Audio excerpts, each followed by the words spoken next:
Indonesia, Salung Nusantara, dari Sabang sampai Merauke, dari Minang sampai Pulau Rote. Mantaplah iman kita, mantaplah kasih kita, mantaplah pengharapan kita tentunya dalam Yesus Kristus jadi Tuhan dan Juru Selamat kita dan Juru Selamat dunia. Jangan katakan bahwa Yesus bukan Tuhan, jangan katakan pula bahwa Yesus bukan Juru Selamat. Dia adalah Tuhan, dia adalah Juru Selamat. Kalau engkau percaya, engkau akan diselamatkan. Engkau tidak percaya, engkau akan dihukum. Yohanes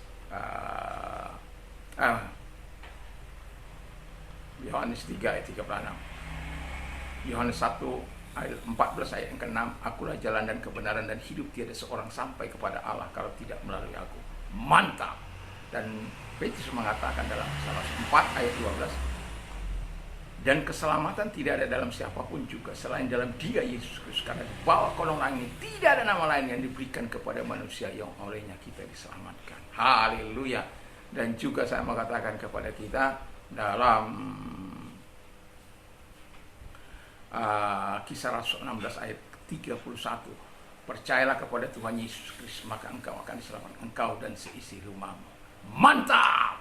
Dan doa dan harapan saya, kekuatan Tuhan, kekuatan firman, kekuatan Roh Kudus, kekuatan doa, kekuatan iman akan terus menyertai kita di pagi ini, dan damai sejahtera Allah yang melampaui segala akal akan melihara hati kita dan pikiran kita mulai saat ini sampai selama-lamanya.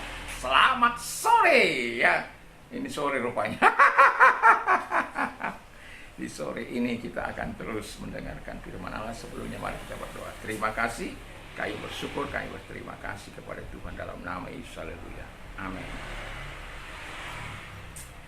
Saya akan bacakan satu ayat, Markus 10 ayat 18. Demikian bunyi firman Allah. Jawab Yesus, mengapa kau katakan aku baik? Tak seorang pun yang baik selain daripada Allah saja. Saya tidak meneruskannya. Jadi temanya adalah hidup dalam kebaikan Allah. Jadi kalau kita hidup dalam kebaikan Allah, tentu ada hal yang harus kita ketahui. Dan dari sini saya mengajukan pertanyaan, apakah arti hidup dalam kebaikan Allah?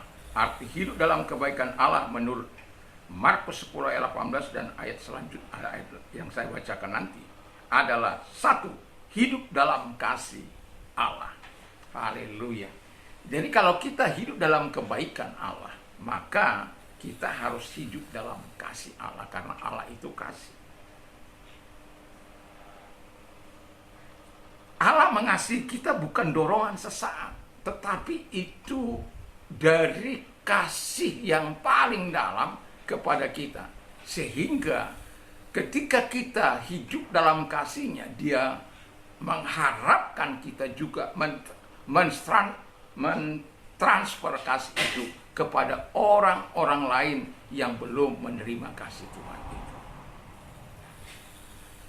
Karena Dia telah memberikan kepada kita dengan sukarela. Kasih itu diberikan dengan sukarela. Makanya kita juga harus memberikan kasih itu kepada mereka dengan sukarela. Dan 1 Yohanes 4 ayat 8, Allah itu kasih. Jadi kalau Allah itu kasih, kita hidup dalam kasih Allah, tentu seluruh kehidupan kita tidak boleh ada kebencian, tidak boleh ada iri, tidak boleh ada hal-hal yang tidak menyenangkan hati Tuhan. Tentu sebagai orang yang percaya kepada Tuhan, tentu kita pernah disakiti, pernah dianggap remeh, direndahkan, dan lain sebagainya. Apakah kita harus membalas dengan semua itu? Membalas caci maki dengan caci maki, kebencian dengan kebencian, iri hati dengan iri hati, ketidaksukaan dengan ketidaksukaan, dan lain sebagainya. Apakah kita harus membalas dengan hal-hal yang seperti itu? Allah tentu tidak mengharapkan hal yang seperti itu.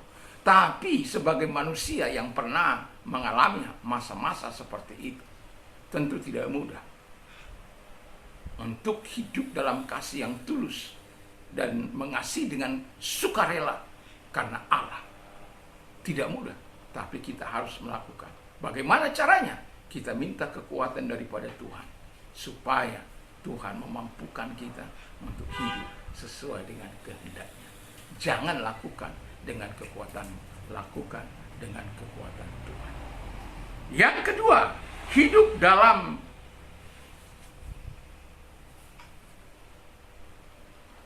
belas kasihan Tuhan. Jadi kita hidup dalam belas kasihan Tuhan. Allah itu Allah yang penuh belas kasihan. Ketika melihat orang-orang yang belum, yang sakit, yang menderita, Tuhan tergerak oleh belas kasihan. Saya ketika melihat orang-orang kesusahan mengambil air, saya tergerak oleh belas kasihan. Sampai hari ini, sejak tahun 2000 sampai hari ini, saya tetap mengalirkan kepada mereka-mereka yang membutuhkan air itu. Di awal-awal saya membuka itu sangat luar biasa, bahkan ada pick up dengan jerigen-jerigen yang penuh di pick up itu. Tapi saya tidak keberatan. Sampai orang-orang mengatakan, bagaimana kamu bayar? Bukan saya yang bayar. Tuhan memberkati saya dan saya bisa membayarnya. Kalau tidak, ya tentu sudah saya tutup. Tapi karena walaupun dalam kadang-kala ada kesusahan, ada kesulitan, tetapi masih tetap berjalan sampai hari ini. Yang mau saya katakan adalah kita harus tetap hidup dalam belas kasihan Allah. Orang tidak punya rumah, saya punya rumah. Yang tidak saya tempati, ya mungkin nanti kalau tidak saya tempati untuk anak-anak saya itu lain lagi acaranya. Tapi sejak tahun 1996 sampai hari ini tidak pernah saya mau mengambil, bahkan mengambil uang sewa. Sini uang sewa, khusus uang sewa tidak. Bahkan buahnya bisa mereka jual. Mangga ada di situ, rambutan, apokat, matoa, dan kelapa, dan macam-macam buah-buahan ada di situ, pisang. Kalau diantar syukur, nggak diantar pun syukur. Karena bagi saya, bagaimana saya bisa menolong orang lain? Catatan adalah, ketika kamu diberkati oleh Tuhan, kamu tidak boleh tinggal di tempat ini. Karena ini hanya orang-orang yang tidak mampu. Dan ketika mereka diberkati oleh, dan saya katakan, kalau kamu berbuat curang, Tuhan akan menghukum.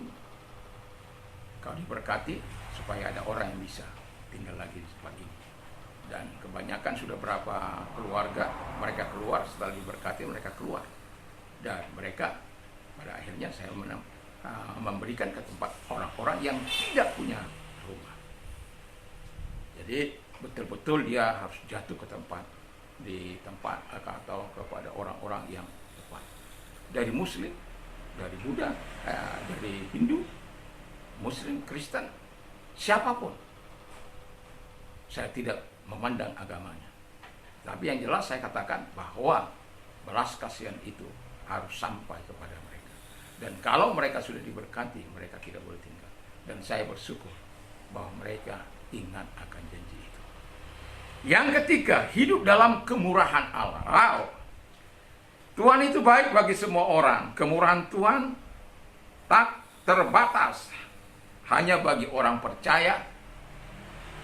Dia juga kemurahan Tuhan bagi orang yang tidak terbatas, tidak percaya. Buktinya, dia berikan matahari. Dia berikan matahari kepada saya, dia berikan matahari kepada yang hujan dan lain sebagainya, angin dan lain sebagainya. Dia tidak. Tetapi memang ada berkat-berkat khusus yang spesial diberikan kepada orang-orang yang percaya. Yang tidak bisa diterima oleh orang-orang yang tidak percaya.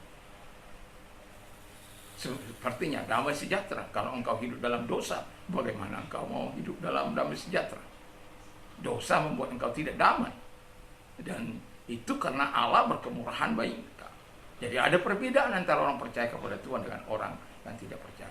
Kemurahan Allah itu harus kita miliki dan harus merangkul hidup kita supaya kita bisa merangkul orang lain dengan kemurahan Allah. Tanpa motif-motif yang tidak murni, motif yang terselubung, motif-motif yang jahat. Kadang-kala ada orang untuk melakukan apa saja dengan cara-cara yang halal atau tidak halal. Bagi mereka sama saja. Tapi bagi orang-orang percaya, Kita tinggal dalam kasih Allah, kita tinggal dalam belas kasihan Allah, kita tinggal dalam kemurahan Allah. Yang terakhir, kita hidup dalam kemurahan Allah. Jadi kalau hidup dalam kebaikan Allah, kita hidup dalam kasih Allah, kita hidup dalam belas kasihan Allah, kita hidup dalam kemurahan Allah, kita hidup dalam anugerah Allah. Sebenarnya dalam anugerah Allah ini kita nggak layak menerimanya, tapi Tuhan layakkan kita yang tidak layak ini menerima segala pemberian-pemberian yang indah yang dari Tuhan, termasuk pembebasan diri kita dari segala ikatan dosa. Saya yakin dan percaya tidak banyak dari kita yang betul-betul tetap hidup dalam kekudusan waktu Tuhan belum memanggil kita. Kita semuanya pasti dalam keadaan yang tidak menyenangkan Tuhan. Tapi di situ Tuhan menangkap kita diubahkan arah walaupun kita belum sempurna, tetapi terus mengalami proses sampai hari ini. Kita terus mengalami proses kepada kesempurnaan yang akan Tuhan lakukan. Menjadi sama, segambar dan serupa dengan Dia, atau sempurna sama seperti Dia sempurna, kudus sama seperti Dia kudus. Jadi gambaran kita itu bukan gambar diri kita sendiri, bukan gambar dunia ini, apalagi gambar setan, apalagi gambar si iblis, tidak, tapi gambar Tuhan yang ada dalam hidup kita. Jadi hidup dalam kebaikan Allah akan membawa dampak yang sangat-sangat luar biasa dalam hidup. Engkau akan bisa menikmati kasih Allah, engkau akan bisa menikmati belas kasihan Allah, engkau akan bisa menikmati kemurahan Tuhan, engkau akan bisa menikmati anugerah Allah yang diberikan secara cuma-cuma itu.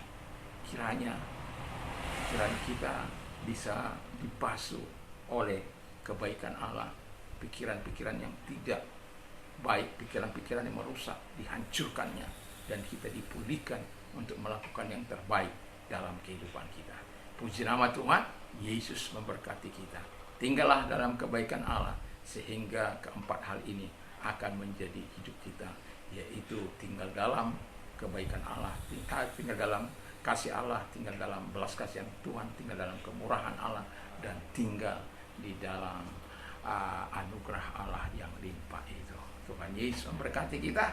Mari kita berdoa. Terima kasih, kami mau tinggal dalam kebaikan-Mu, supaya kebaikan-kebaikan yang lain mengikuti kami. Dalam nama Yesus, supaya apa yang Kau lakukan, kami dapat lakukan di tengah-tengah dunia ini. Terima kasih. Dan kalau engkau sedang sakit apapun, sakit penyakitmu, saya mau katakan kepada kita, arahkan tanganmu kepada Tuhan. Tuhan datang kepada mereka, karena engkau tidak mengenal jarak, ruang maupun waktu. Dalam nama Yesus, segala sakit penyakit mereka keluar, dan oleh bilulis engkau sembuh, oleh kuasanya engkau sembuh. Dalam nama Yesus.